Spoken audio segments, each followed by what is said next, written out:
having the knowledge that you're going to have to endure this again, leaving this facility empty-handed, was just another blow. It's almost like you're trying to climb a hill. You can see the top, the conditions are great. You start off on your journey, and midway, a storm comes, and there's like a landslide, and you get just swept back to the bottom.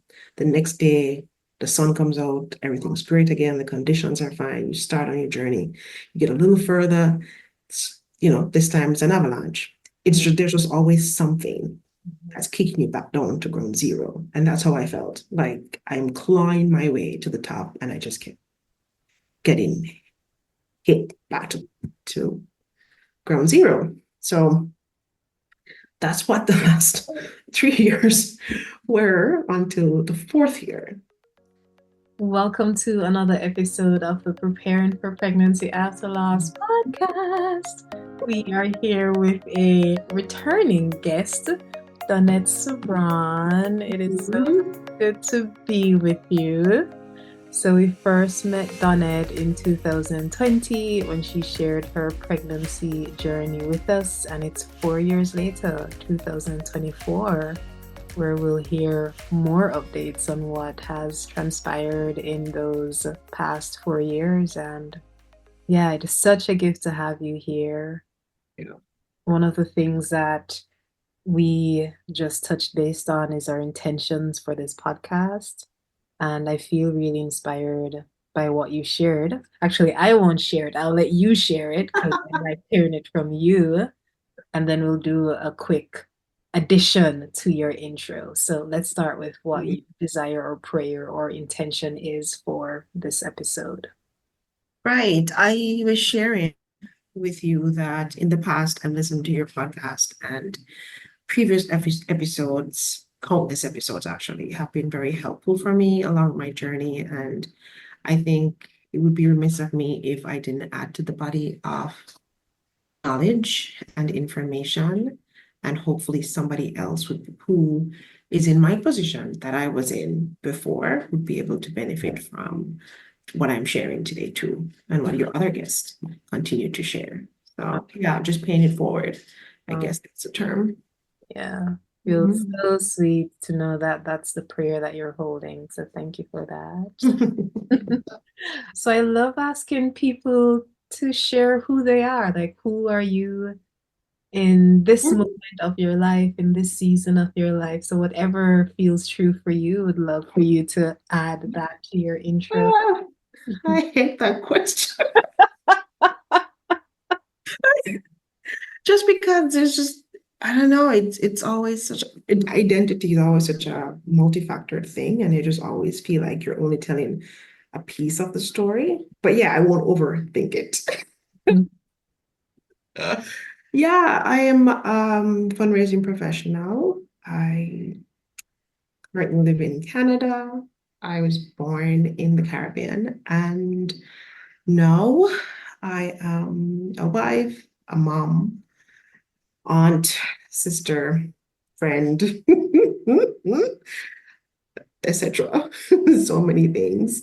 But the newest addition of mom has really been interesting because it's not like any other family member where over time you kind of feel like it was so automatic. You were born into a family, you had siblings, or they came after you, but it didn't feel like such an adjustment or such a transition.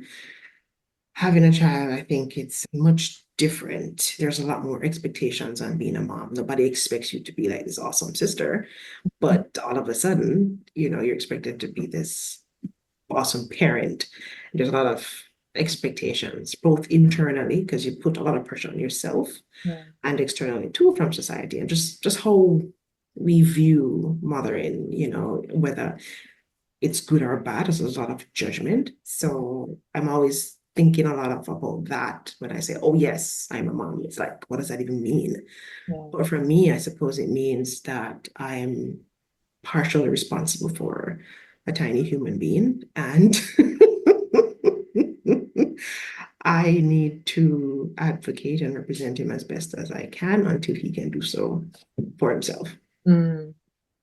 Oh my gosh, like you sharing that was just so there's a way that I'm feeling more grounded hearing you say Mm. that because it's like the reminder of this life experience that we're a part of, the heavy expectations that are placed on moms and parents that all of a sudden you should know what you're doing. You But should be great at this. of Why would you course, not be great at this? yeah. Hmm.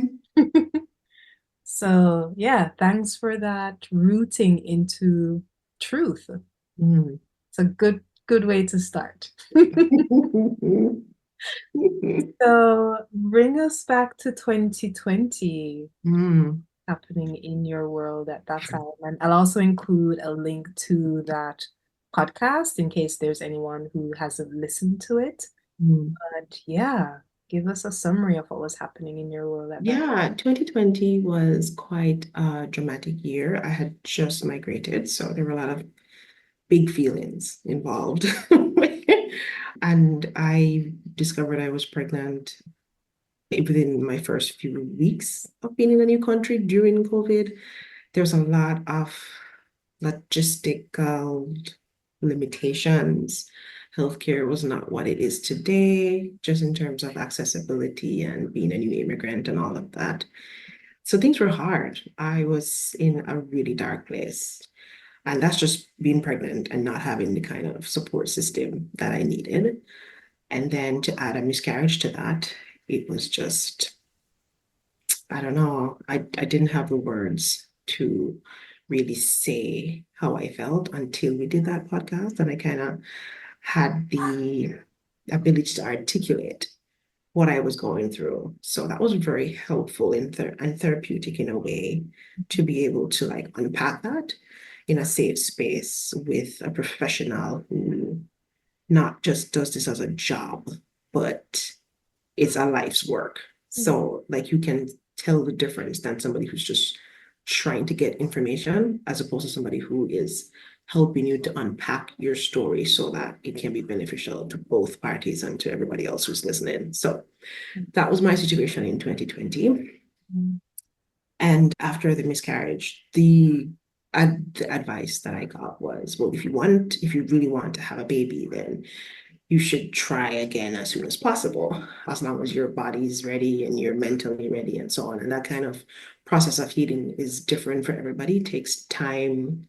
But I also found something strange. Prior to getting pregnant, I wasn't really trying to get pregnant, and think I wasn't sure if I wanted to be a mom.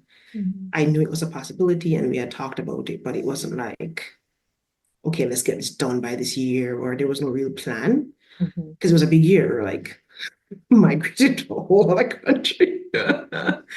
But immediately after I lost that baby, I wanted a baby. Like, no. Like, no. So it's weird because sometimes I've heard people say, oh, my uterus is screaming, or I really want a child or stuff like that. But I was never that person. I was good with just being married and having my person. And, if a child came, then that's great. But then, yeah, I guess you don't know what you want until you've lost it. Like I got a glimpse into what, an enhanced existence could be. Like it could be something else in addition to a sister or friend or so on and so on. So it Mhm. could also be a mom. That's possible. And it was gonna be a possibility until it wasn't. And then I think that reality just kind of jolted me into, you really want this. Mhm. So Mhm. then we got to work. All right. Okay. So walk us from that experience of losing the first pregnancy and feeling in your body, knowing within yourself, I want a baby and get. Yeah. So walk us from there to a couple of years since then.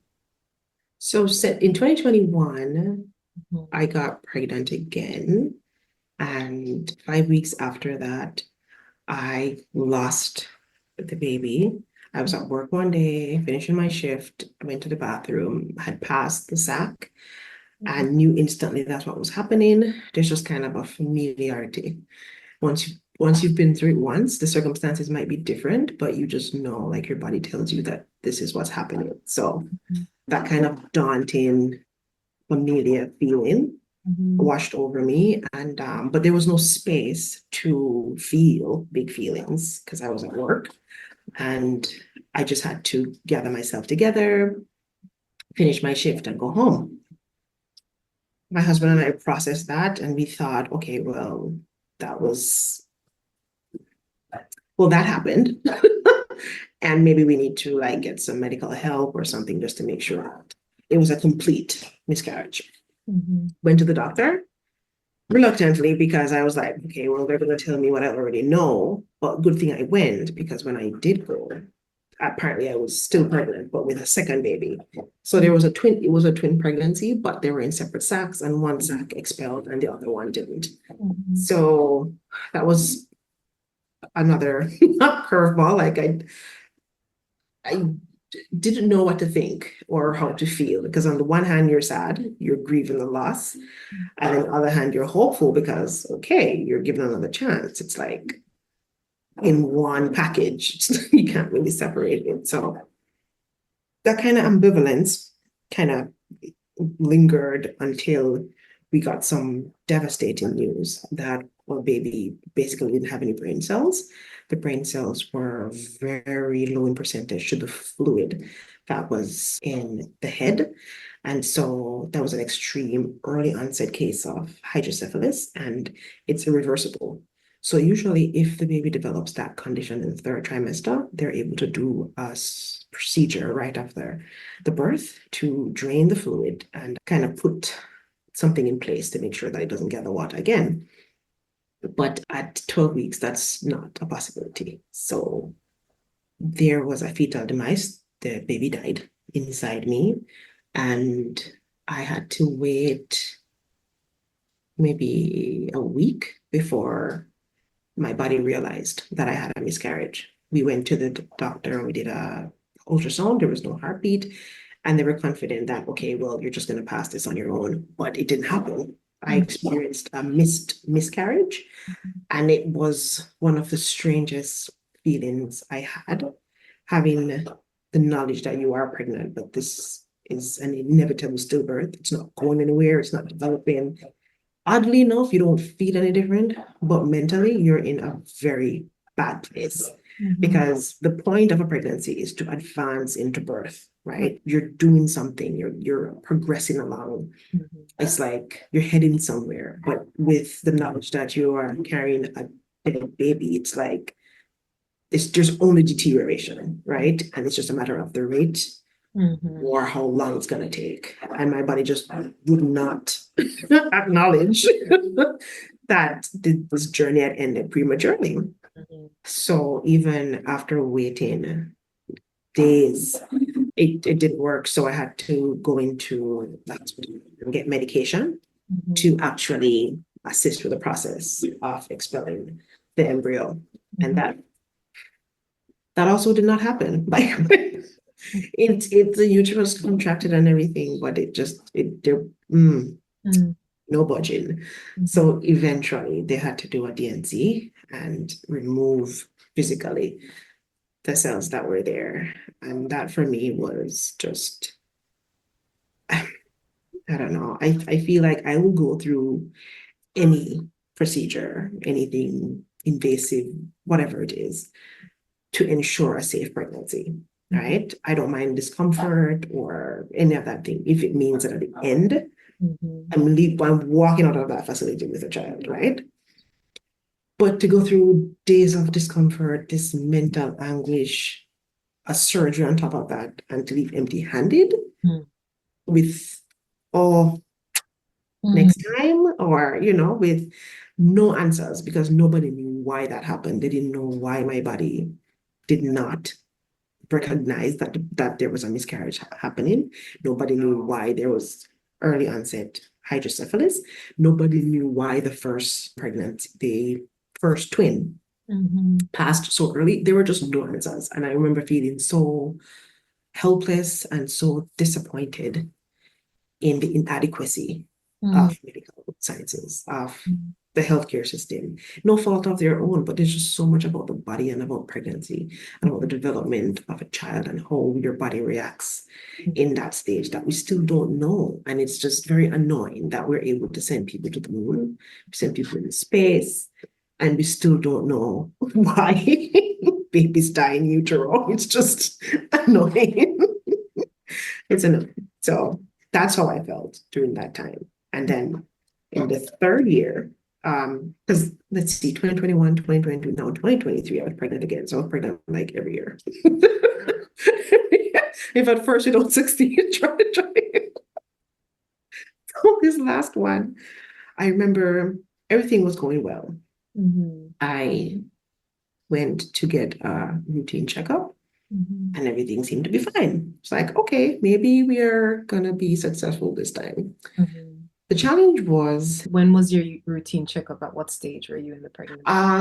First trimester. Okay. So they said, okay, you're gonna come in for a second trimester checkup around maybe 18 weeks or so. And I was like, okay, no problem. But the challenge with having miscarriages in your first trimester, because they normally happen 12, 13 weeks, is when you enter the second trimester stage, it's now foreign to you. Like how you should be feeling, what to expect, how to know if something is wrong, that kind of thing.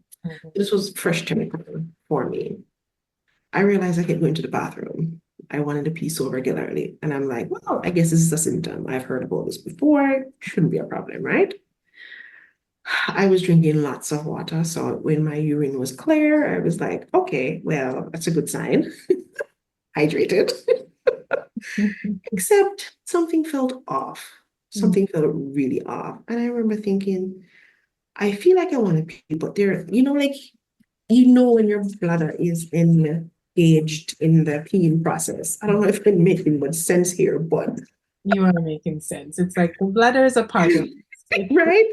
And you can feel it. But then sometimes I would go to the bathroom and it's almost like I'm expelling fluid, but is this really pee? It just didn't feel like pee anymore. But anyway, I went to the routine checkup and I was told that the fluid inside my uterus was dangerously low, too low to enable a full-term pregnancy because the rate at which it was leaking, because it's essentially that's what was happening. I had ruptured my membrane and didn't know. There were no other signs that anything was wrong, nothing. It's just that water kept seeping out every now and again and resembled pee, kind of looked like pee. And I guess without the trained eye, you wouldn't know it's amniotic fluid.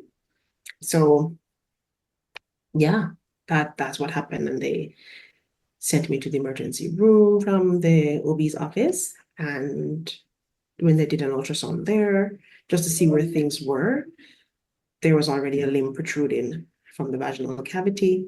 And so they're like, this is a terminal situation.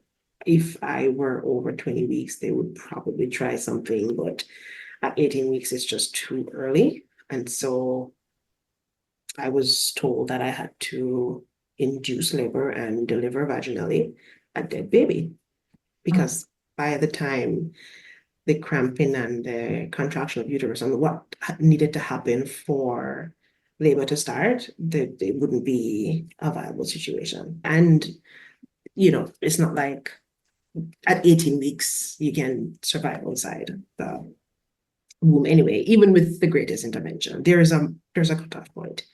Certain vital things would have to be developed first before any neonatal unit can help you to prolong life. So having the knowledge that you're going to have to endure this, again, leaving this facility empty-handed, was just another blow. It's almost like you're trying to climb a hill. You can see the top, the conditions are great. You start off on your journey and midway a storm comes and there's like a landslide and you get just swept back to the bottom. The next day, the sun comes out, everything's great again, the conditions are fine, you start on your journey, you get a little further, this time it's an avalanche. There's just always something that's kicking you back down to ground zero. And that's how I felt. Like I'm clawing my way to the top and I just kept getting hit back to ground zero. So that's what the last 3 years were until the fourth year. Doctors were trying to find a pattern to try and see if there's something that they could pinpoint We move on, that was the issue, right? And that was difficult to do.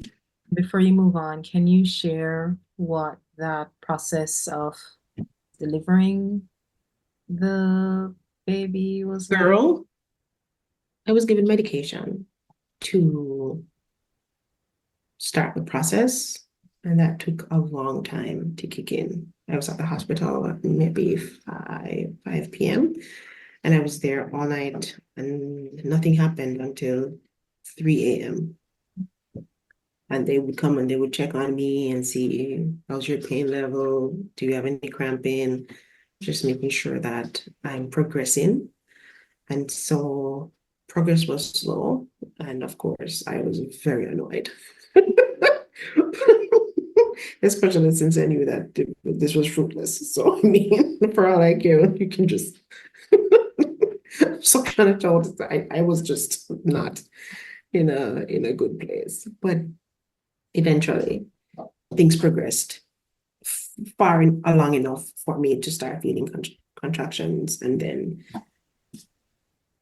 yeah, I pushed 3 times Mm. and she was out. Mhm. Head, torso, and then feet. Mhm. That's how it happened. There was like this gush of relief, actually. And the last bit of her left my body. And I remember thinking, I'm capable of, giving birth or going through this labor process, as you would say. It's just that there's a piece that's missing. I need to work on the finish. But I think mixed in the grief and the loss was kind of validation that, okay, like we're further along than we were before. I'm here and I'm present in this moment. And it helped that they kept her in the room with me. They dressed her, the whole stuff. I mean, it was handled very well. You can tell that there are different kinds of nurses and support staff for this kind of situation versus another one, just because when they come into the room, they know the situation that's happened here. This is not a live birth delivery, this is something else. And instantly their demeanor changes. Like it's not a, when I say that, it sounds like it's a bad thing, but it's not a bad thing. It's a very conscious thing. Like the diction, the posturing, all of that is going to change because of the sensitivity towards the situation. And I could appreciate that. I could. Yeah. Because I think other people who would have experienced loss would know how it feels when somebody's asking you what you think are dumb questions. like, like just from a place of not knowing, maybe someone doesn't know that you experienced a loss, and then they'll ask, so how's the pregnancy going? Or how's the baby? Or in your mind, some dumb question, but they just don't know.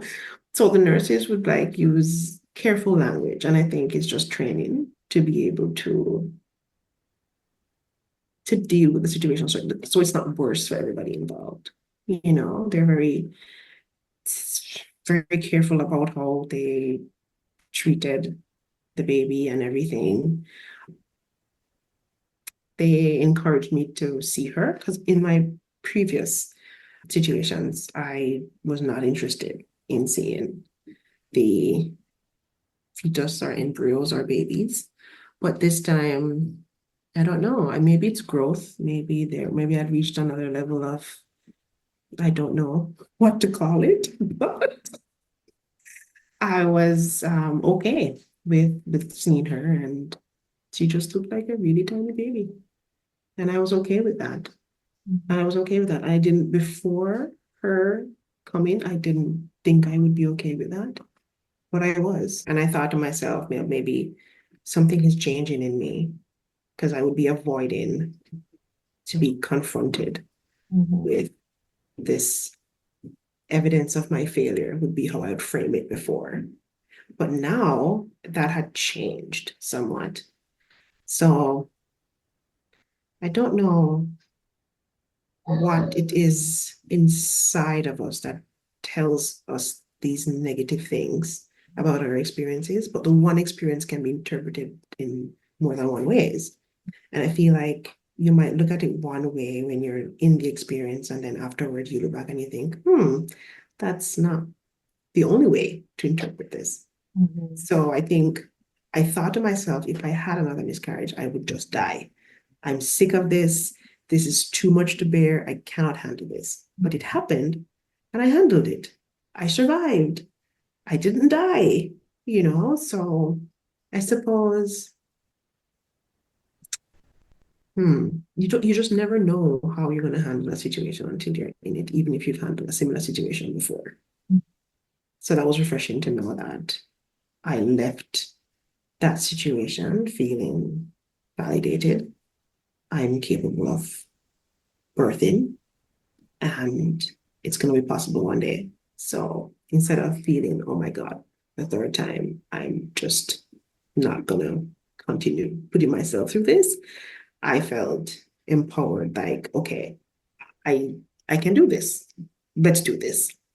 And it helped because with the series of events that happen, you can now have sort of a dossier on your file to have a conversation with professionals about what happened. And the diagnosis was that I had cervical insufficiency, which is an incompetent cervix. Your cervix doesn't hold a pregnancy long enough, and babies keep coming early. Having a diagnosis really helped to put things in perspective. If you know what is not quite working well, then you can do something about it, other than just thinking that something's wrong with you. That's not the case. It's just that this is a situation that affects a lot of people. And the earlier you know, the earlier you can put things in place to achieve a full-term pregnancy. So that was the plan. We put things in place for our next pregnancy to be able to help it go as far as it can. So that was the plan for 2023. True to form, I got pregnant again. That was my last pregnancy. And spoiler, it was a successful one, but there was another curveball. And I don't know where you want me to start with with that. Okay. Should we start with the curveball? I guess. I got pregnant again, and I was being watched and followed the entire time.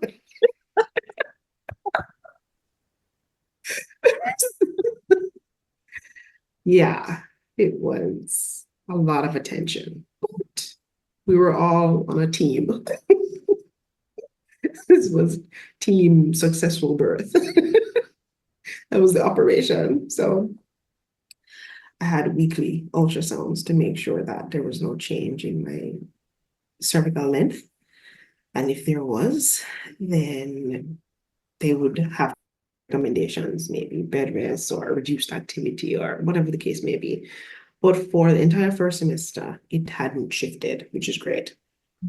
We had put in place a plan to put in a surgical stitch, a cerclage to make sure that the cervix would hold, and typically it does hold. They had said, okay, we're going to put it in week 16. But from my research, I realized that between weeks 12 to 14 is the best time to have your cerclage done. And given my history, the earlier the better. I just don't seem to want to go through the second semester. So I was very eager to get this done. And I was told by my doctor that this is standard procedure and we're just going to do what they had recommended before, but I felt it in my gut that this was going to be too late. And I was not prepared to go through a miscarriage again when I know had the information that I needed to make a difference this time. If after I've gone through everything and I still lost a pregnancy, then fine. But I was ready and armed with the knowledge, the confidence, all of the things to be able to really push for this. And so one of your podcast episodes actually talked about advocating for yourself. And for this particular person, she identified as being pregnant within the Black community and how that kind of thing was kind of something that she had to push for herself just because there's a disparity between how other people are treated and how Black women, pregnant Black women are treated in hospitals, to be specific. And I thought to myself, I don't want to be a statistic. I don't want the lack of a successful pregnancy being hinged on the fact that I didn't advocate for myself and advocate for my child.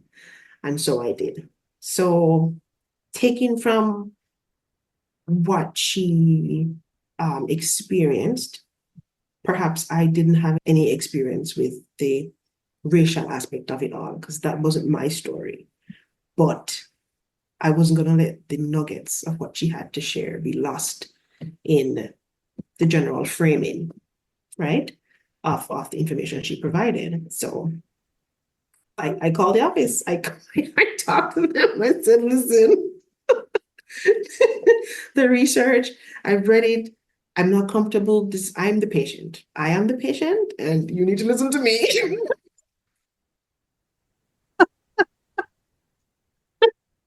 Yes. I would not stop. I would not stop. So yeah, they said, okay, fine, we're gonna push up your procedure.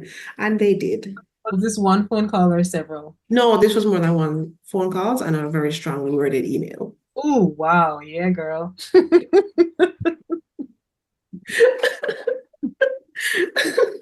And it's not even my doctor's fault, but you have gatekeepers. Because the doctors are always like really super busy and they can talk to you right now. And why are you calling the office? And blah, blah, blah. But I had all the time in the world. So I'll call back.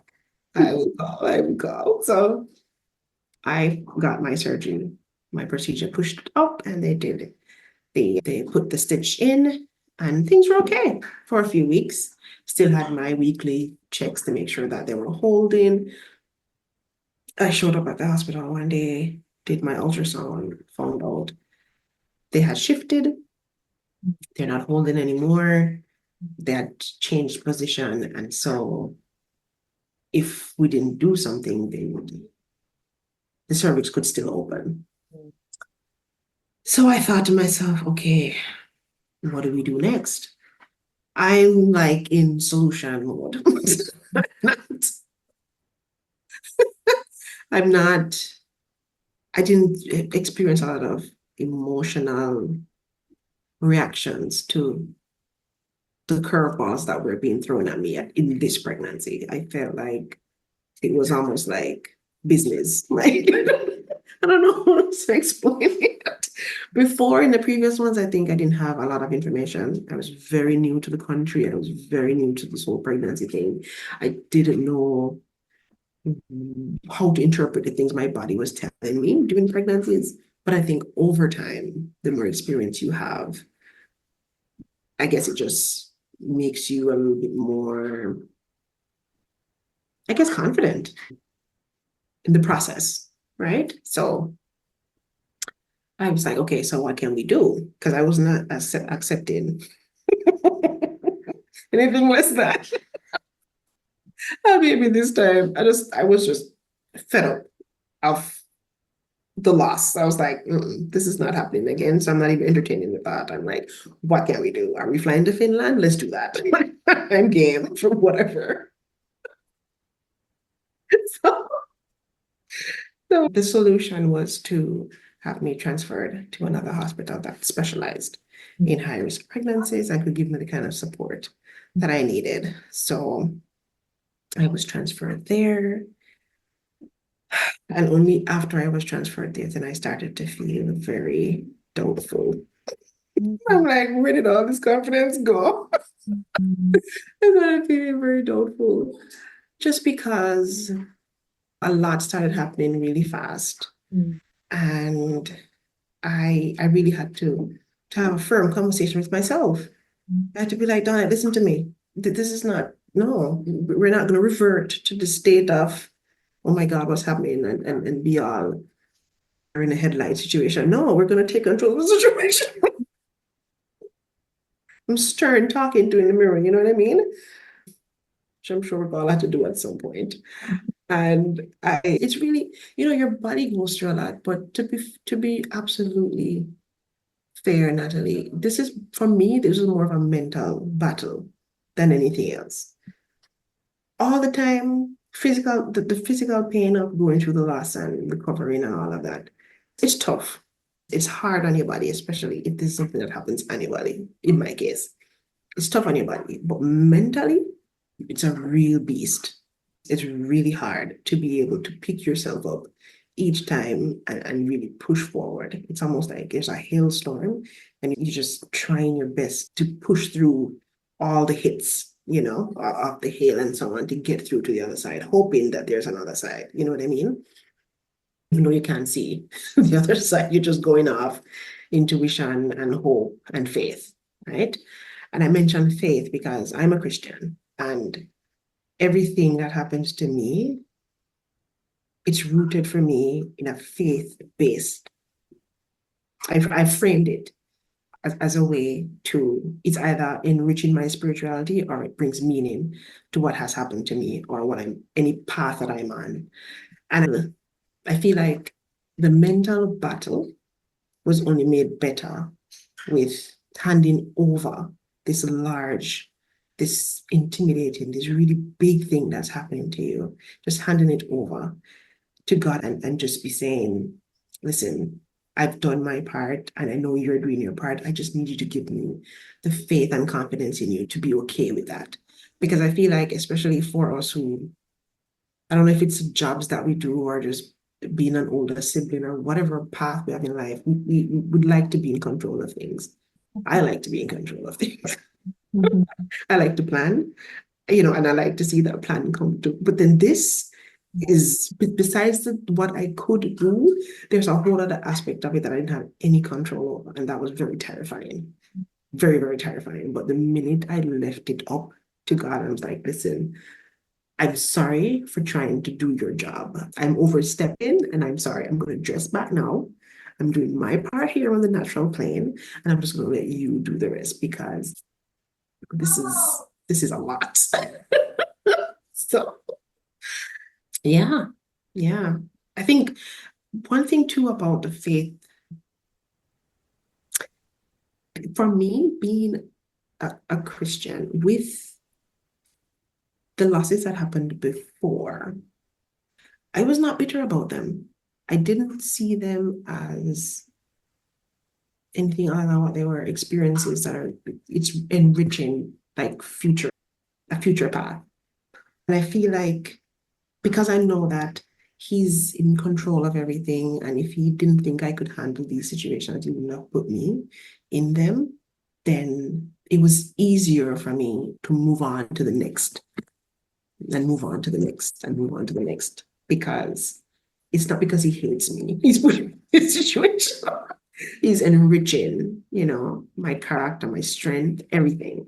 Without those experiences, I wouldn't be talking to you today about this topic, feeling nothing but appreciation for everything that I've been through. So that's on the side to just indicate how I was the last 4 years. Yeah. So at this new hospital that is specialized in high-risk pregnancies, I was told that they were going to do a rescue cyclage if I met the requirements. So I had to stay overnight and then see if my vitals were okay the next day. And whether or not the cervix had opened any at all, or if my membrane had ruptured. Because if any of those things did not all line up, then I wouldn't be able to have the surgery done. Yeah, and it was a real struggle the night before, just trying to think, oh my God, the next morning they could tell me they can't do the surgery. And then what am I gonna do? It's a daunting thought. But again, in that moment, I had to keep myself grounded. You're doing what you can, you're here, you're following orders, you're doing all the instructions, everything. You just need to hold on to that peace that you know you'll find if you just hand everything over. So that's what I did. In the morning, everything was fine. They did the procedure. And that should have been the end of it. I should have just stayed and been just waiting around for the next couple of months to pass. But that's not what happened. When you said stay, do you mean stay at the hospital? Or just like continue with your pregnancy, know that you have the second procedure? Just continue with my pregnancy, know that, yeah, because I was released. I was discharged. I went home.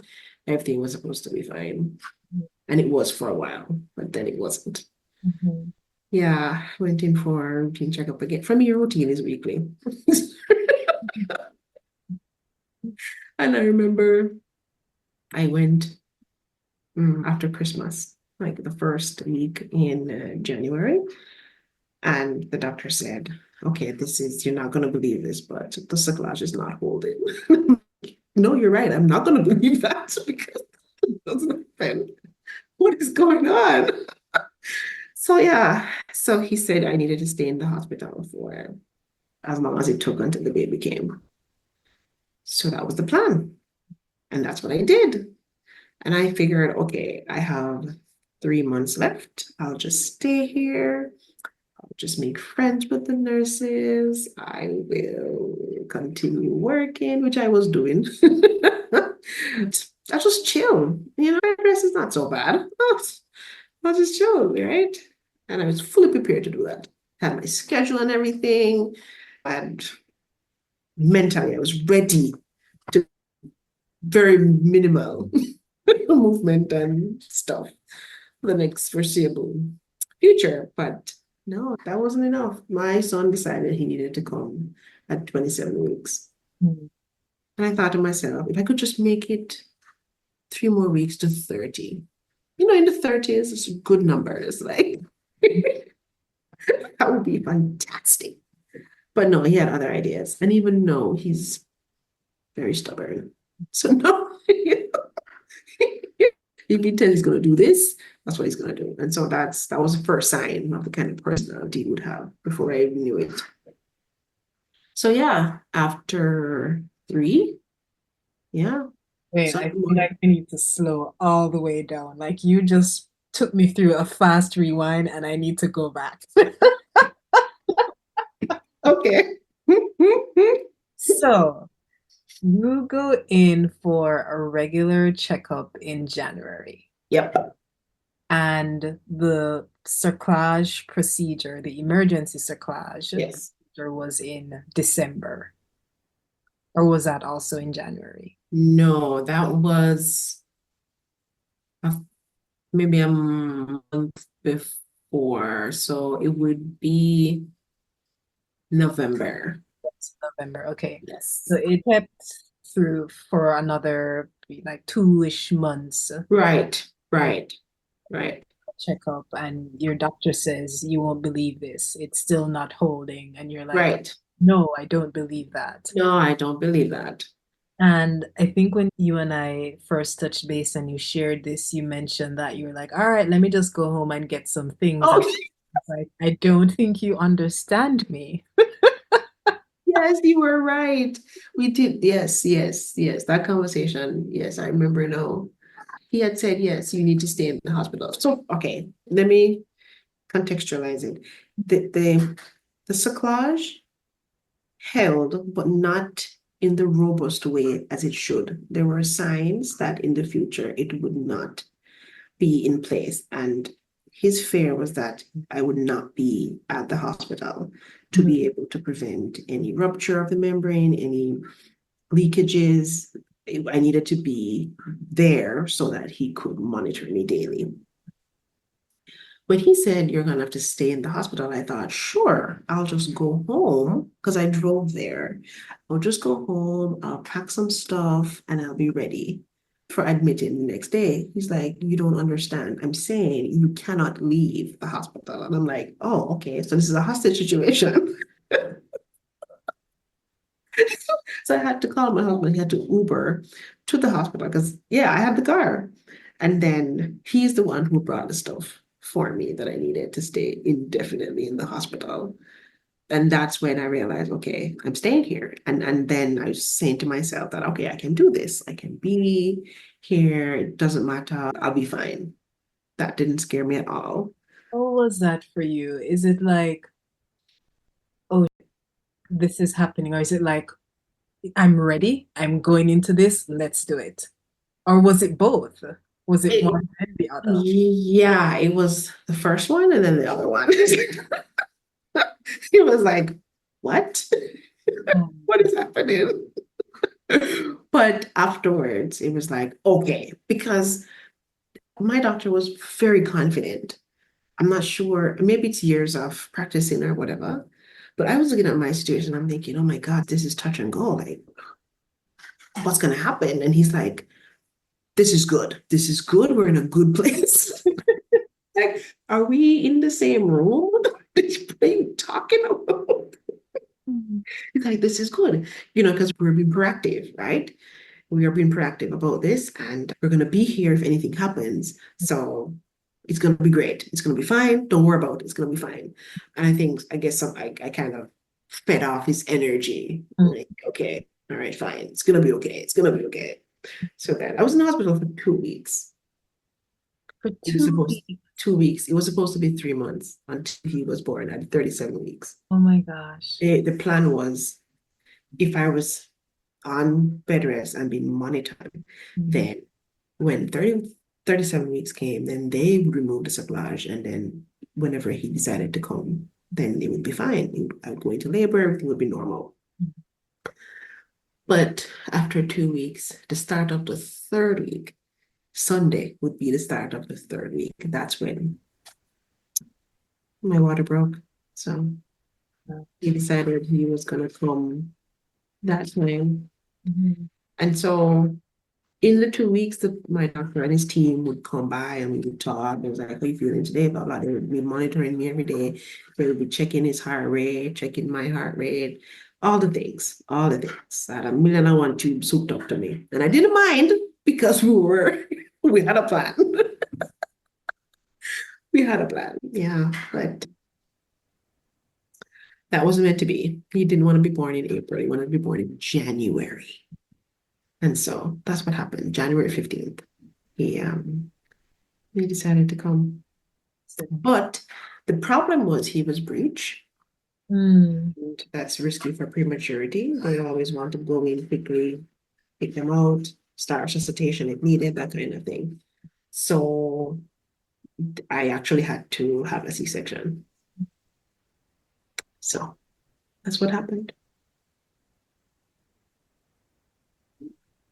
Yes, I'm definitely in the energy now of like curveball after curveball, like thing after thing.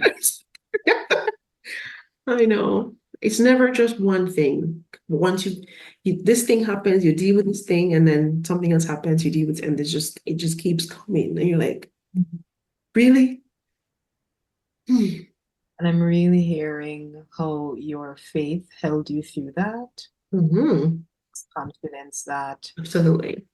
being punished, it isn't that God doesn't love me. It has to be that this is a part of, Yeah, the bigger picture. yeah, so trust. Absolutely. Absolutely. It helps you. What I need to point out is that having your faith doesn't help you always understand what's happening, Mhm. but it helps you make sense of it Mm. in a way that makes you better Mm. in the long run. Because then if you ask me, I still don't know why I lost babies. I can't explain it in that sense, but I know it's not to make me worse, it's to make me better. You know what I mean? So it helps you make sense in how to frame your circumstances in a way for your benefit and not to use them as a beating stick. Because some people, these experiences happen to them, and it's almost like it's devaluing them each time this happens in their own minds, in their hearts. They're feeling like they're less of because of these things happening. Each time, if you have multiple miscarriages, it can feel like parts of you die each time you lose your child. But it ought not to be that way or stay that way. You can feel that way, and that's normal, but you ought not to stay feeling that way because it's an incorrect feeling. It's not reflective of the truth. You know what I mean? It's not a long-term view that you should entertain. And I'm not saying if you're there now when you're listening to this that you're less than, you're not. But you have to have that conversation with yourself in the mirror and say, this is what I'm going through now, and I can be present in this moment and feel all my feelings because they're valid, but this is not where the story ends. That for me is important for people to understand because when you're in it, you feel like you're stuck and you're never, ever, ever going to get out. But that's not true. And it can only not be true if you help yourself get out of it. It's not just gonna like miraculously. No, you have to do the work. You have to, you have to do the work. And that just means knowing that you're not, this thing does not define you and you shouldn't let it, right? It's part of who you are, but you shouldn't be defined by perhaps the worst feeling you ever had in your life. Nah, that's not healthy for anybody, not on a sustained basis. So Yeah. that's just how I feel about it. Yeah. A part of the story, but not what defines you. Mm-mm, mm-mm. Very important part of the story. Valid, yes. Important, yes. But not the thing. Yeah. Yeah. Mm-mm. I'm also curious what role your family and played in having you feel grounded or supported or encouraged as you were moving through the process. Because I did hear faith was an important element, and it sounded like the medical team was like rallying around you. Mm-hmm. Mm-hmm. Mm-hmm. You were advocating for yourself. So there's so many positives that were going on here. And I'm Yeah. curious what additional support there was around you. Mm-hmm. Well, first and foremost, I would not see myself having a child outside the context of a partnership, just because I know it's a lot of work. And it takes two people to make a baby. So I figure there should be two people around to care for this baby. So kudos to people who intentionally, right, do this on your own. You're stronger than I am. I know my limitations. But so launching from that, my husband, there is nobody else who I'd rather have gone through those circumstances with than with him because he knows perhaps just as much about miscarriages, pregnancies, all of these things now as much as me because he puts in the work, the research, the everything in terms of to be on the same page with me. You know, a lot of people would leave the responsibility up to the woman because it's an experience that's happening to her physically. It's almost like, oh, you know, the brunt of the work is on you to like research and find out these things and everything. But that I didn't never felt alone in that aspect of it. It is always bringing something valuable to the table because we're a team. I just happen to be the person carrying this child, but we are a team. And I've never felt like he blames me or doesn't understand the situation. We're always at appointments together, everything. Like he's just present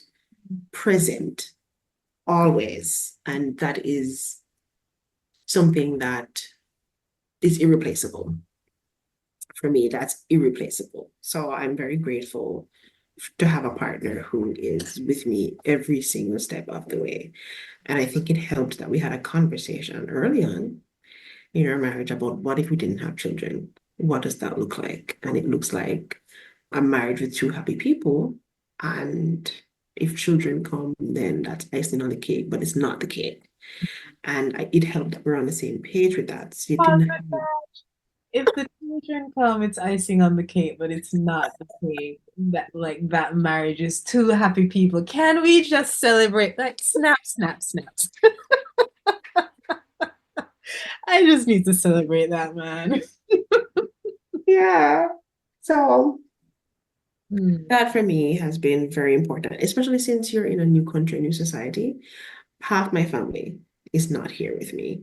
And the family who is here with me don't have children, don't understand this stage of life, can be supportive, but with limitations, right? So it's important that your partner, the person who is experiencing by proxy, these things is on the same page. And it doesn't mean that they have to be physical, because I know there are circumstances where your partner can't physically be with you, like to appointments and so on and so forth. I was fortunate to have that, but if it might not look that way in other people's circumstances, but when someone is present and when they're not. And that really makes a difference, or made a difference for me. The second thing was, I would say, extended family, because I have my mom, my sisters, and so on. They have children, and they had children before me, my sisters, and that was helpful to an extent. But they've never lost pregnancies. They don't know what it's like to have to bounce back after that, not even once, but multiple times. And so there's some things that I didn't really talk to them about in depth, in great detail. They know what's happening, and we talk about it, but it's not the same as sharing with somebody who knows what you're going through. And sometimes you feel like you don't want to bog them down with the train wreck of feelings that come, because when they surface, it's hard to know how they'll present themselves in a conversation with somebody who does not know exactly how you feel. And you as the person experiencing these feelings kind of feel, it's almost like you're trying to protect the other person from all of the big feelings. And people sometimes don't know what to say, and they try, but they don't know what to say exactly. And they sometimes are in an awkward position. So I try not to put people in that awkward position to have to not know what to say, or worse, to say something that really, really they shouldn't have said. But they don't know. They don't know. So family was great, but with limitations, right? Spouse was fantastic. And I think another part of the support system would be aligning myself with people who knew what I was going through. So again, Natalie, you connected me with awesome, awesome friend, no, mutual friend. She happened to live in the same country as I was now, and we were able to connect throughout my entire time since our first podcast Oh recording. gosh, We have been really good friends since, and yeah, she knows exactly what I've been through. She's just amazing. So that for me is part of my family, because that's a support system that I needed, which I could just be raw. I can just bear everything because she knows, she finishes my sentences, that kind of thing. Yeah. Yeah. It wasn't so long ago that she went through a loss as well. So that for me was helpful. yeah. Yeah. So that's what support looked like. Oh, so beautiful. Mhm. So beautiful to have that. All right. So there was an emergency unplanned C-section. Yeah. Hmm. Being into the world. Yeah. So noticed some fluid discharge. So based on the last time when that happened, I was like, okay, I need to alert somebody, something's happening. They said, okay, great. We know something is happening, but let's watch it to see how long we can keep things inside before we do anything rash. But by the next day, which would have been the Sunday, they were fearful that infection would set in. The color of the amniotic fluid started to change. And so they decided the best thing to do would be to take him early to prevent any kind of bacteria or any kind of infection that would have been detrimental to his health or life. Mm-hmm. So that's what they did. Yeah, they had a emergency C-section. I remember signing papers. I remember being wheeled into the OR, but I don't remember anything else until I woke up. I went in pregnant. I woke up not pregnant. I was told how much he weighed, 2 pounds, 2 ounces. I was told what they did to resuscitate him. I was told his score at birth, all of these things, which is like just one big mush to somebody recovering from general anesthesia. I woke up, my husband was there, and he also was telling me all these things.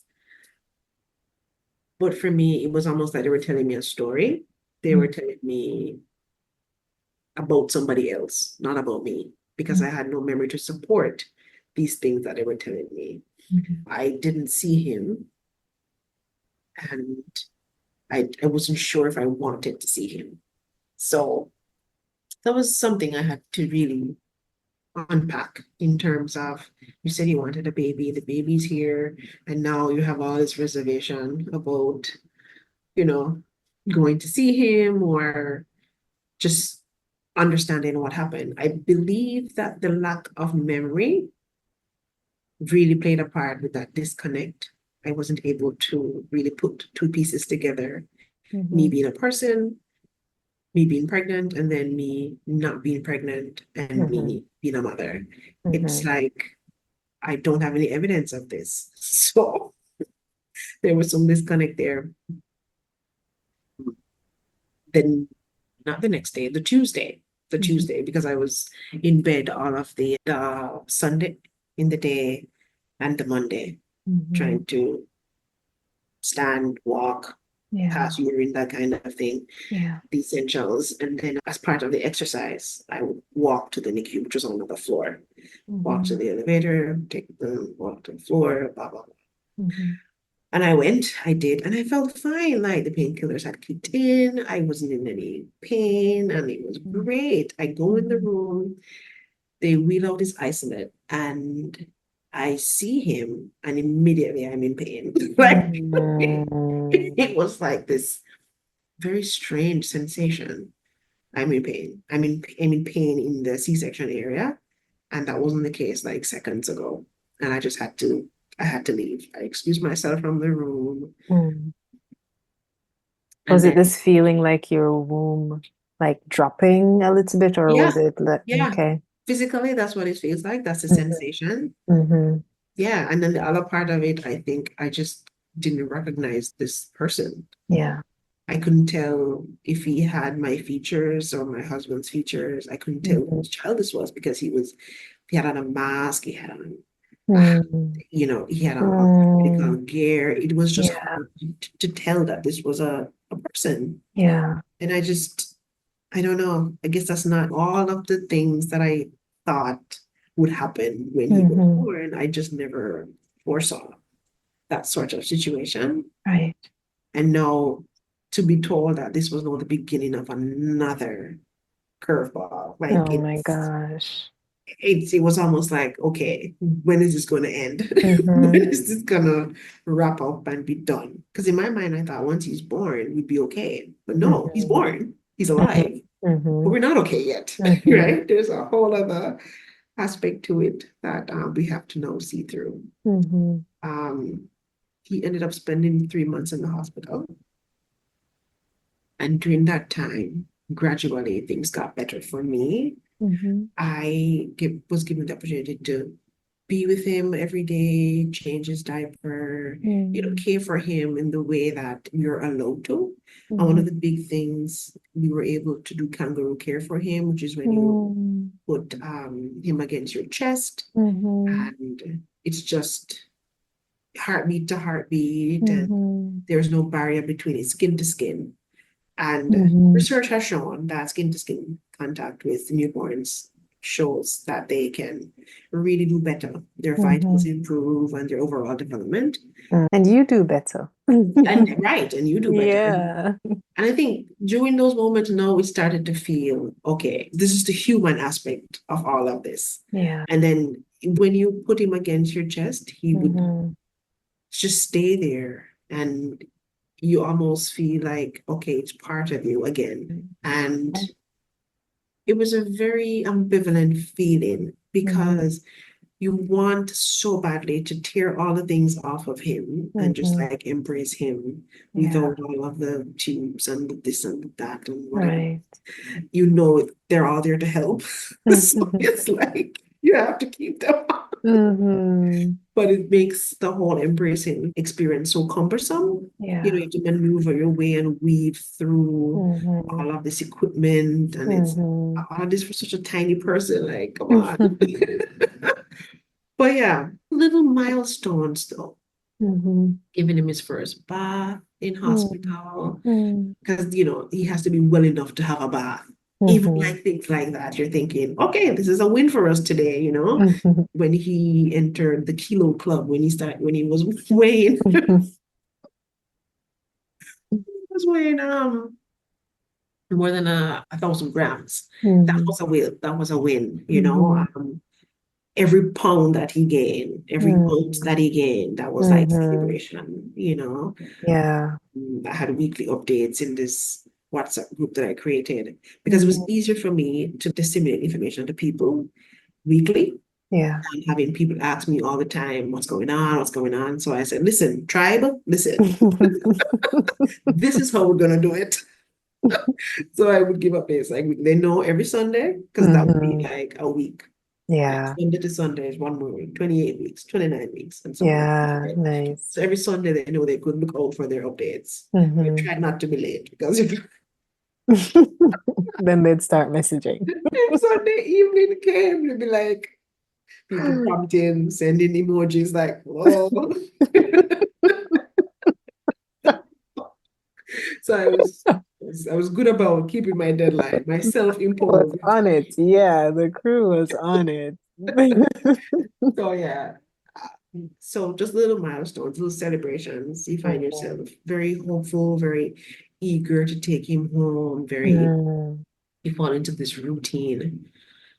So this routine is going well, and we think, okay, we're going to be here for the 3 months, and it's great. A month Mhm. and a half in, they say, okay, we have to transfer him. We're like, transfer him where? This Mm. hospital was like maybe 20 minutes from where we lived. They're going to transfer him to a hospital that's going to be 40 minutes from where we live. Mm. So it's twice the distance, and it's a Mhm. territory. I don't know that place. Anyway, Yeah. he had to go because this hospital where he was born are for they're from micro preemies and Mm. really tiny babies, 25, Mhm. 24 weeks, and so on. And by this Mhm. time, he would have been 32 weeks. Gotcha. And so they said, you know what? He's getting stronger, he's getting bigger. He can manage the transfer, the Mhm. ride, because that's even a factor. Like, can he Right. manage the ride to go Mhm. to a different hospital miles away? Mhm. And he did. But for Mm. that day, he wasn't any visitors because it was just like very taxing on his Yeah. daily body to Yeah. manage that journey. And so we got back into a new established routine at this new hospital with their own policies and all of that. Mm. At the old hospital, we were allowed, my parents had flown up to support us, and they Mhm. were allowed to come in and visit with him. But now the new hospital, they had a different policy, and only the Mhm. parents were allowed to come in. Mm. And that was a change for us. And Mhm. it was not a good change because we had gotten used to that extra support and just Right. get used to having them around. And they came Mhm. specifically to be with us during this time. So it's almost like Mhm. if we're going to the hospital and they're staying home, it's like they're thinking, I mean, why am I even here? I mean, this is Yeah. not why I'm not here for a vacation. I'm here. So advocacy came again, featured again in this process because they had said just a 12-year-old, but I kept asking, when are we going to change the policy? Like, when are you going to make special consideration? Mhm. How can we make some sort of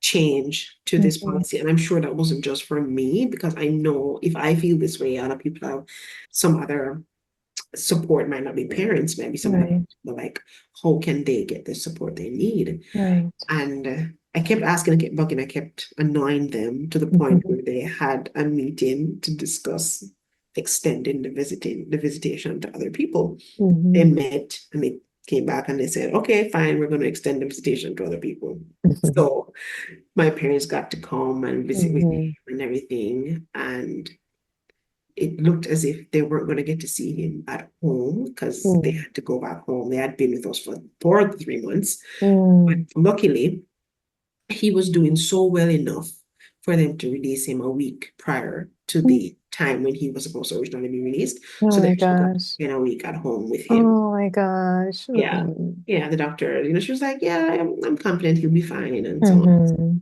She had released him. It was really Mhm. hard being in NICU. NICU Mhm. life is hard. Mhm. It's hard, it's confusing, it's all the things. Mhm. It's just way too much chaos. You thought Mhm. I think I thought it would be like a nursery or something, but it's really just it's a lot going on. Too many Beeping machines, noises, so many. daily struggle. I'm Oh my like, all gosh. of this stimuli. What? How are they Mhm. supposed to even get better?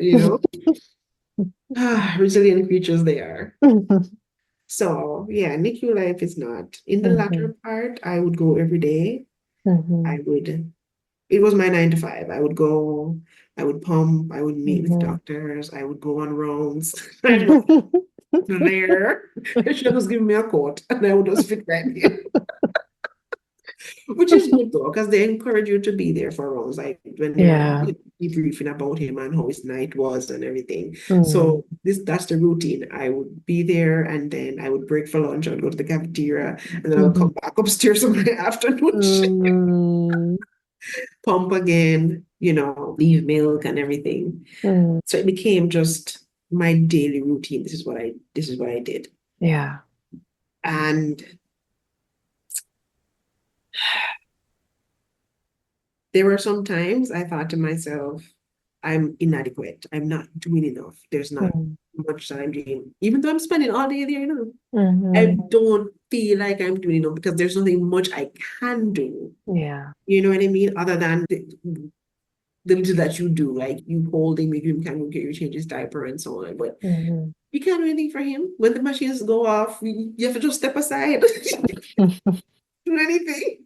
So you feel very limited. And I remember Mhm. once they said to me, okay, we're going to have to move into substitute, like either donor milk or formula or something other than that, because my milk supply was dropping. Mhm. And I remember just feeling so defeated. I'm like, the one Mhm. thing I can do is nourish you, and I'm Mhm. failing at this. What is going on? Because he was Mhm. getting bigger, he was growing, he Yeah. was eating more, and there is something about being away from your child in terms of him not nursing, and Mhm. it does not help your lactation at all. And then the Yeah. stress of everything, Right. it's miraculous that I still had milk, but it was diminishing. Or Mhm. maybe I should say it had plateaued, and Mhm. not appetite, his requirements were getting, Gotcha. yeah. So I was just like, I don't know. That was a hit for me. But Mhm. eventually, you learn to take the wins and use Mhm. those to overshadow the negative aspects of Mhm. life in NICU. You learn Mhm. to celebrate the positive things. Mhm. So, yeah, it's a Mhm. delicate balance, Yeah. grounded in the reality of the severity of the situation, but also leaving space in the triumphs of he opened his eyes for the first time today, Mhm.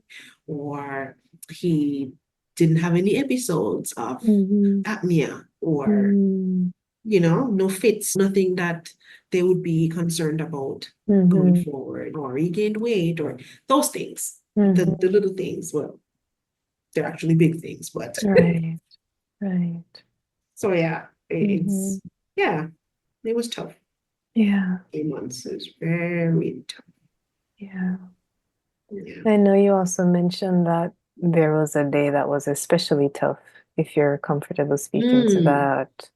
yes, we had been feeding him with a bottle. We were Mm-hmm. transitioning just to see if he could transition from a NG tube to oral feeding. Mm-hmm. And things were going well, seemingly, until he just flatlined. Mm, The motion, I don't know if it's, I don't know, I shouldn't say the concentration of the multitasking of breathing, sucking, and swallowing. Like mm, babies when they're born, and it's like it's second nature to them. But if you're born prematurely, the muscles and everything are weaker. mm-hmm. And so that kind of coordination is hard. And sometimes if Mm-hmm. it's just a little too much for you, they'll stop breathing altogether. Yeah. And so they had to resuscitate him right there in front of us. And it was like, it's almost like a movie scene. Like you see Yeah. these things on the movie and you think, oh, I'll never be in that position. This is just Mm-hmm. great entertainment. But I Mm-hmm. was there. I saw them. He was like Mm-hmm. lifeless. He was turning blue. Oh And I'm my like, gosh. what is happening right here in front of me? I felt like it was an out of body experience.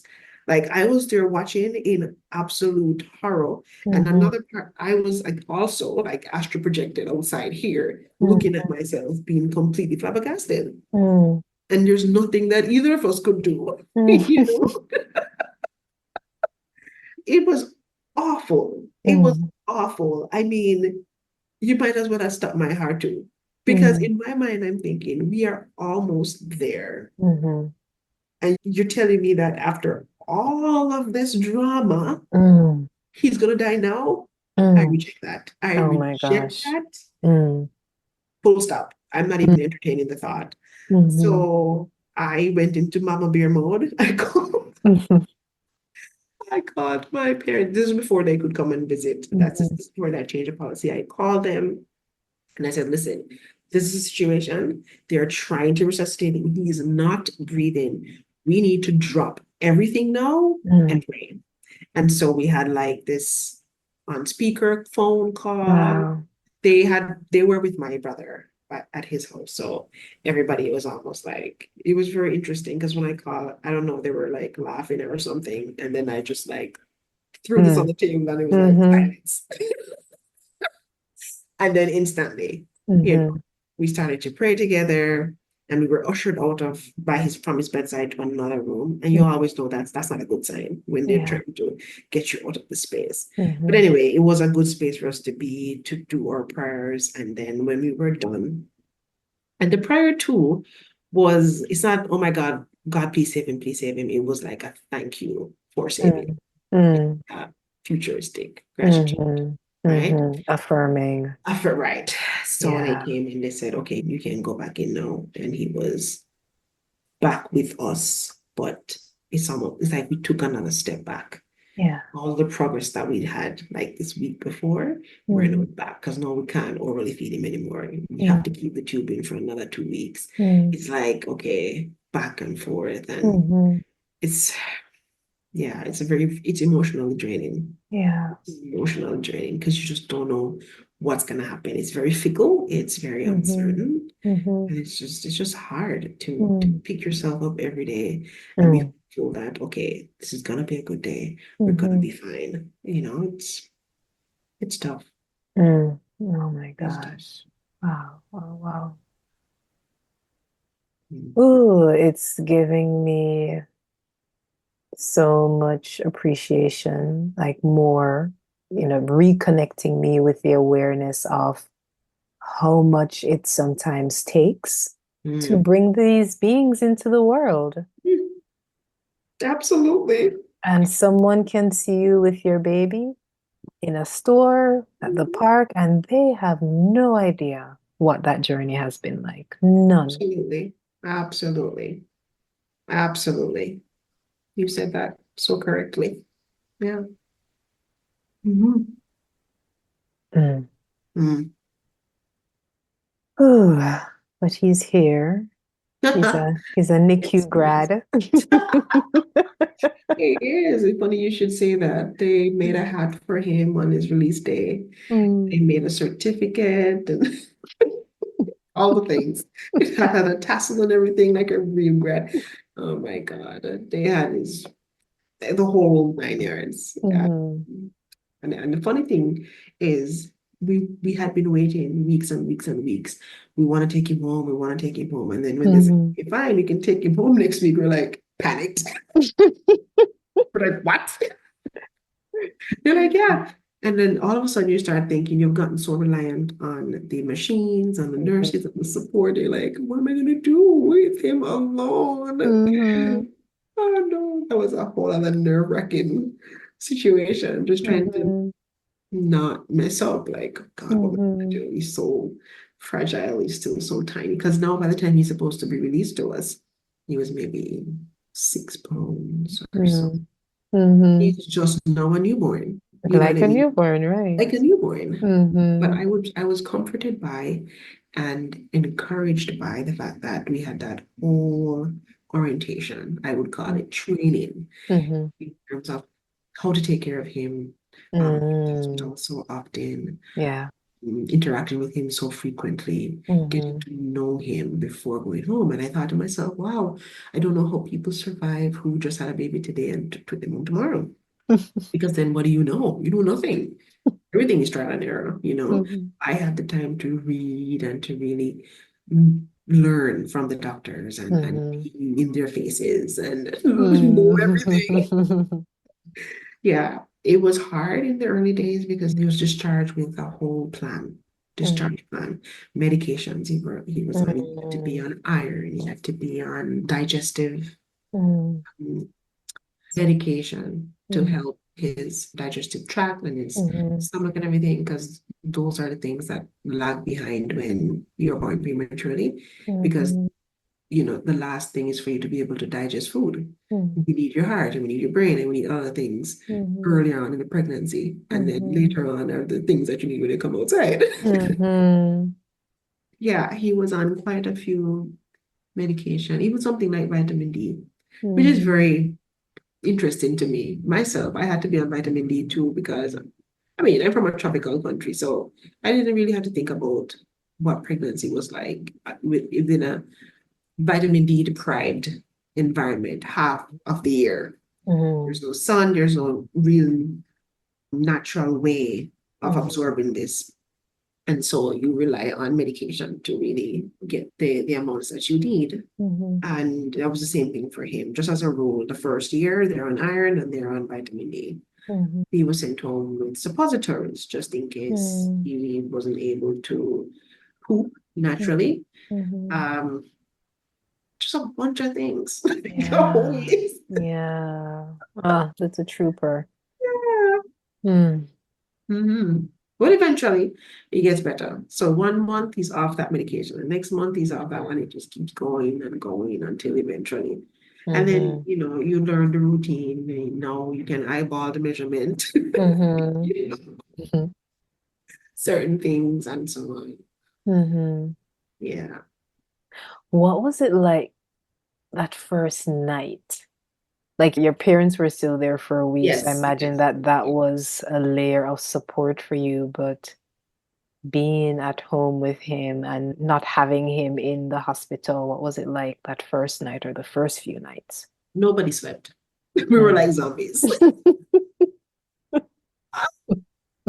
I was convinced if I fell asleep, I would wake up and he would not be breathing. I needed to be Mhm. awake. Mhm.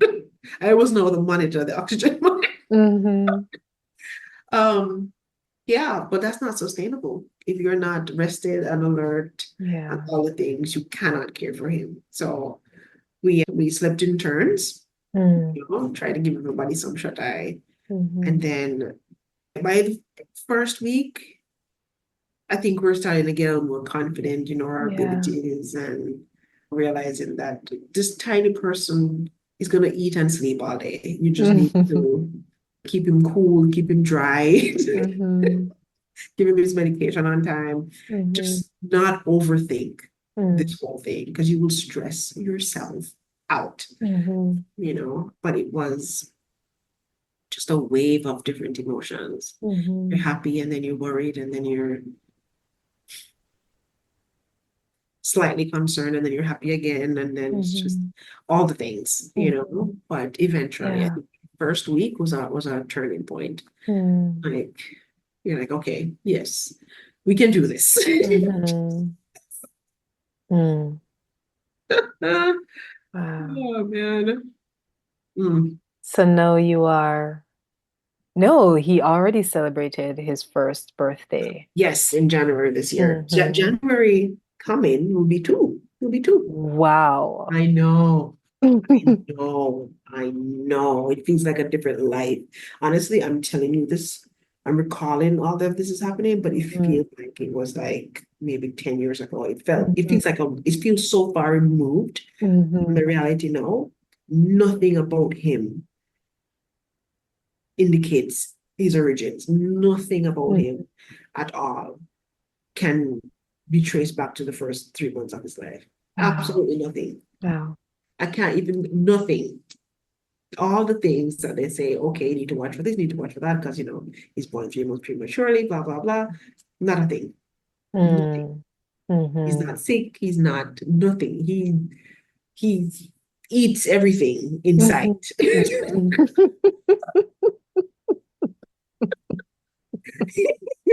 He mimics everything you do. I mean, I have to be so careful, of what I'm doing now, the kind of behavior I'm portraying, because Yeah. he's like a sponge. He's Mm. absorbing everything. He has his own personalities. It's Mhm. just nothing, Mm. absolutely nothing. Mhm. So this experience in itself, talking to you is now like it's reminding me of Mhm. where we were almost 2 years ago, because I don't remember when I look at him. I Yeah. don't remember my daily life now of running after him and trying to not ruin the house. None of that reminds me of, this tiny Mhm. human being who was strapped up to all of these Oh my teenagers. gosh. Nothing. And that I'm so very grateful for. There are Mhm. no health issues. There's Mhm. absolutely no remnants of that. So Mhm. that I'm absolutely grateful for Mhm. above everything Mhm. else. Above everything else. So what's it like mothering him or parenting him? What does that look like right now? From day to day, I guess the routine things, bathing him and chasing him down to lotion his body, because he would rather eat the lotion than have it to his skin. I even tasted the lotion once. I'm like, what is so tasty about this? Mhm. It's awful, but I don't know. That's his thing. Um, Teaching him how to come down the steps Mhm. safely, how to come off the bed safely, Mhm. working on his communication, his Mhm. words, and all of those things. It feels just like it was always there, like we were always a part of her life. We have a distant memory of life before him, but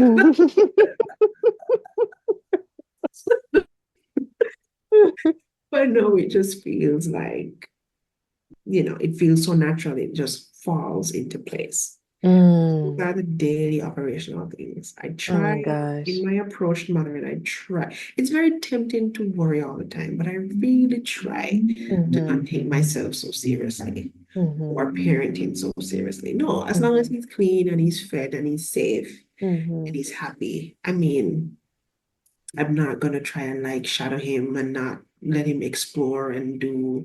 He's gonna walk on the grass without shoes. He's gonna feel the pavement under his feet. He may fall, and he has multiple times, and Mhm. that's okay. That's a part of life. And Mhm. I'm trying not to be too sheltering of him just because Mhm. I fear that something might happen. Mhm. Yeah, so I try to give him space to explore within reason, Mhm. provide safe spaces for him to learn and self-teach and that kind of thing. Mhm. It's harder than it sounds, Mhm. but I really want to not project my fears Mhm. and worry on him. I want him Mm. to not be like, okay, I can't do this because mommy's gonna freak out. I don't want Yeah. that. I don't want that. I want him to have as normal as a child as possible. Mhm. Yeah. I'm the kind of parent too that I'm more thinking of his future than the tiny little things that might Mm-hmm. worry me now. I'm thinking about college and all the things because if he wants to Mm. be an astronaut, best believe he's gonna be it. He's not Mm-hmm. gonna be, it must be because he changed his mind. It must not be because, oh my God, I didn't have the parental support. No. So I'm thinking ahead, like putting things in place so that Mm-hmm. he can be the best human being he wants to be. You Mm-hmm. know? Yeah. So Mm-hmm. I think that's what it looks like, at least for now. Yeah. I suspect that might change. Because generally, Mm-hmm. parenting kind of is probably on a continuum, Mm-hmm. but this is where we're at now as a Yeah. snapshot in time. Yeah. Hmm. Yeah. I love that perspective. Um, what was support like from your job, whether during pregnancy or after childbirth? Okay, so my job, I was granted permission to work from home. My doctor had sent a letter to say, this is Mm-hmm. your situation, and I want you to be taking it easy and not going into the office. This is before any procedure. This is Mm, before you know okay. I was pregnant, right? Mm-hmm.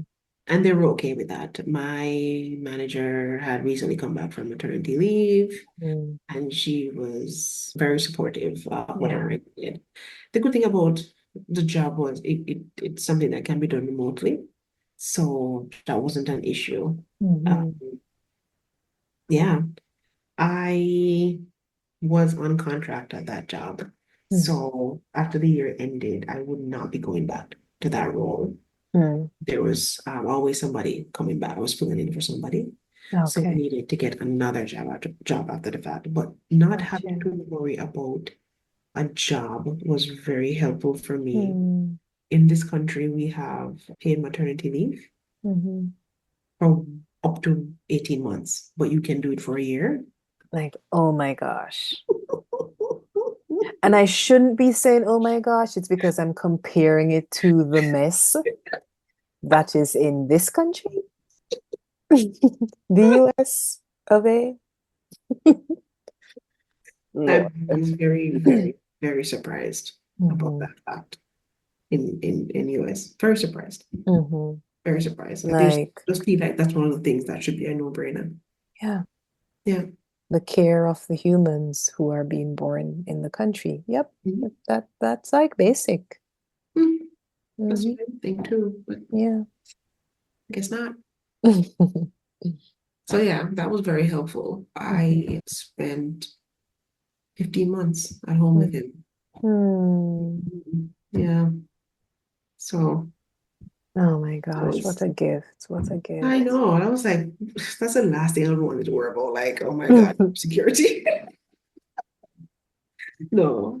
And then after the time had ended, then I Hmm. started going on job searching and so on. And then I got another job. So Hmm. Hmm. So you weren't even thinking of job searching nope, in the midst of nope, those 15 no, no, months. no, no, Good for no. you. Mm-mm.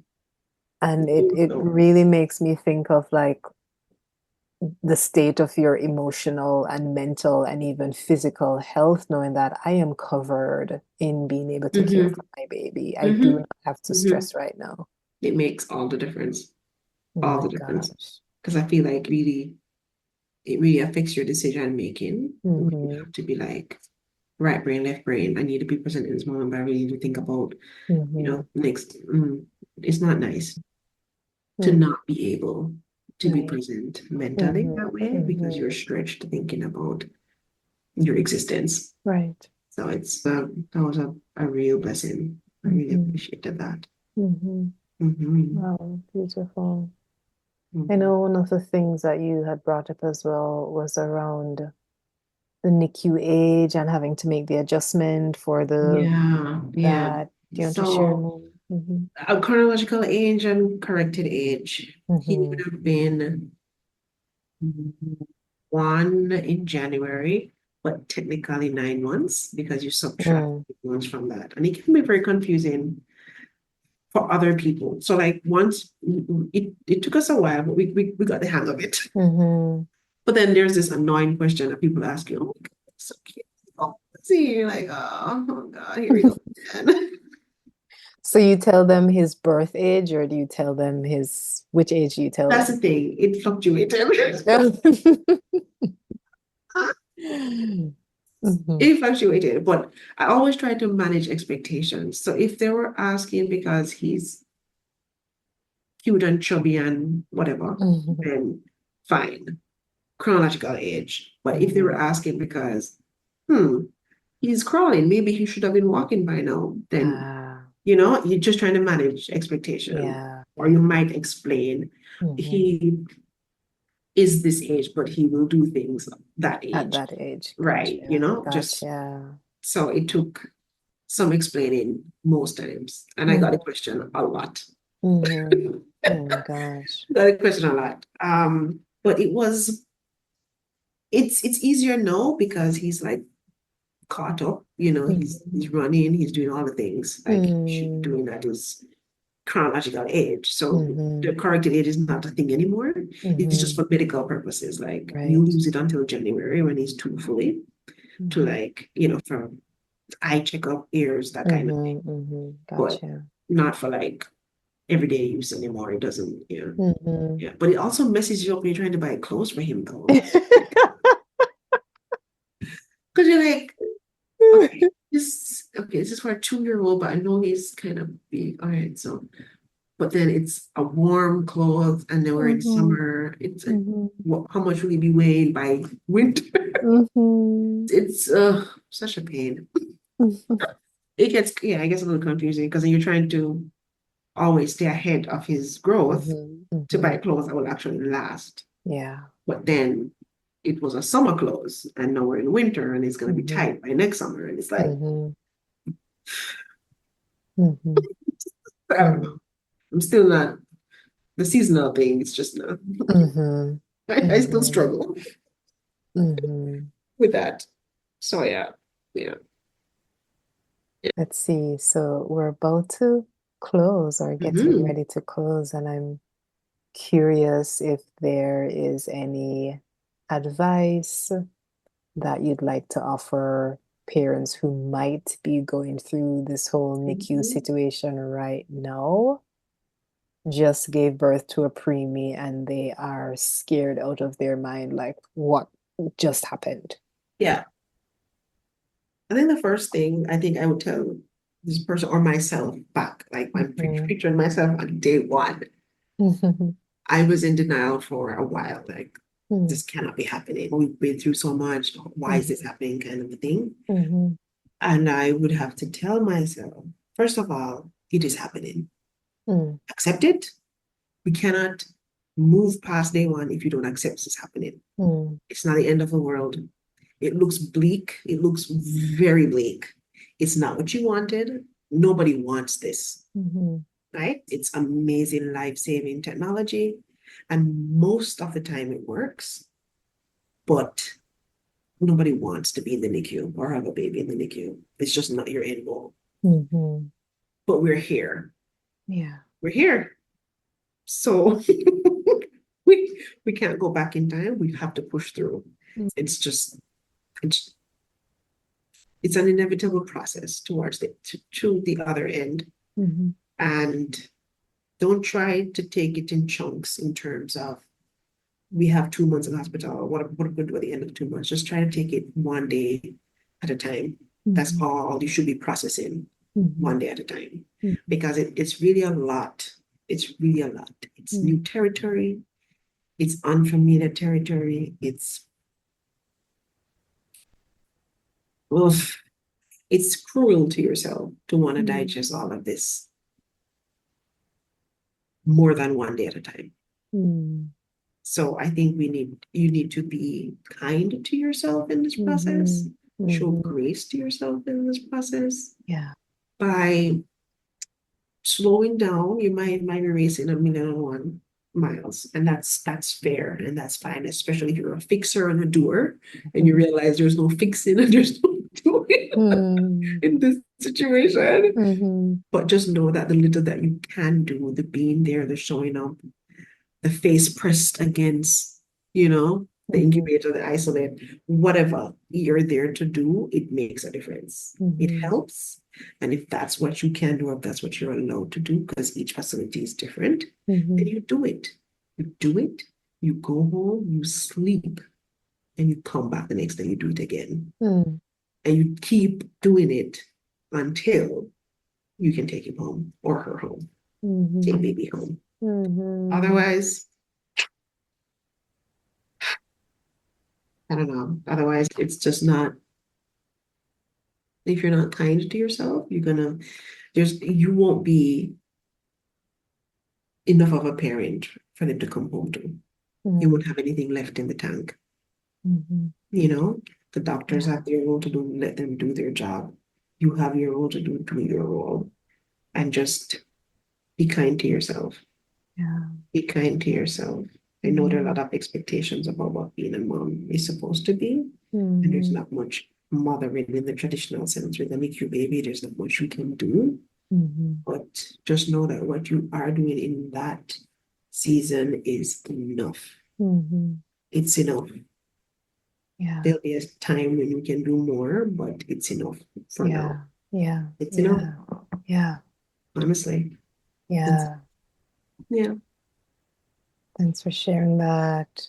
And I'm also reconnecting to the fact that everything happens so quickly, right? It's unexpected, it's happening quickly. Like it really takes your nervous system some time to adjust and figure out shock. what is What is going that? on, right? So it's Yeah, so important to care for yourself, to find rest and to ask for and receive support. yeah, Yeah, knowing that there's a whole world that you did not plan for. absolutely not. Because Yeah. if you had your way, none of this would be. Exactly. Exactly. Yeah, but this is just know that it's part of the bigger picture. Whatever that picture looks like in the end, but it's part of a bigger picture. Mm-hmm. Yeah, that Mm-hmm. is true. Mm. Yeah. Well, thank you so much, Donette, for sharing your story. Mm. Mm, Beautiful to see this being Nathaniel, who is now in the world. Beautiful to mm, know the support that you felt from your husband and mm, how strong your faith was, and the mm. how that carried you through the journey, and also the support from a friend who had a very similar journey, who you could be like raw with and just like Yes. let it all out with. Yep. And yeah, so so grateful for you sharing your No story. problem. No problem. And I want us to live in a world where we're not ashamed or afraid to talk mhm, about pregnancy loss and mhm. difficult pregnancies and Amen. challenging birthing experiences. Amen. That is the ideal world because it can Hmm. only help Hmm. ourselves and other people. So Yeah. Amen. yeah, little by little, we're gonna break down that stigma, huh? Maybe so. Maybe so. Here we are doing it. Here we are doing it. Yeah, yeah, Mm. yeah. Well, Natalie, thank you so much as well for, Mm. you know, prompting this conversation. You seek Mm. out people. I don't know where you find us from. And you, and you just kind of destroy the boundaries that they've set for themselves and just give them a safe space to Mm. open up and just to be real. So I appreciate that. I appreciate Mm. that. Thank you. You're Thank welcome. you. Mm. Well, blessings to you and your family and to Nathaniel, and yeah, blessings to all who are on similar journeys. And I ask that they have all the support, the resources, the Yes, advocacy yes, that they need yes. to move through. Yeah, Yeah. I Mm. echo that. Yeah. Thank Mhm. you. Well, Yeah. thank you all for hanging with us. This has been another episode of the Preparing for Pregnancy After Loss podcast, where we got to sit with Donette Subron and hear more about her Mhm. journey, her story. So, so grateful that you're able to join us, Donette. And you know where to find me. I'm on Instagram at the Birth Warriors. You can send me an email, Mhm. hello@nataliefacey.com. And yeah, if you'd like to schedule a consultation, you're welcome to do so. What else? What else? I think that's it. So we'll include a link to your previous interview with me, Donette, and ways that people can stay in touch. And if anyone has any message for you, then they're welcome to send that to me and I'll be able to forward that over to you. But I know the ways that your story will be affirming to other people. So I'm so, so grateful that you shared it and for even the humor in the midst of all of it. Oh man. Yeah. Grateful that we were able to laugh and reflect, celebrate, and even grieve the losses. Grateful for our ability to sit with it all. Yeah. Yeah. Absolutely. Thank you all, and I will see you in the next episode. Yep. Bye.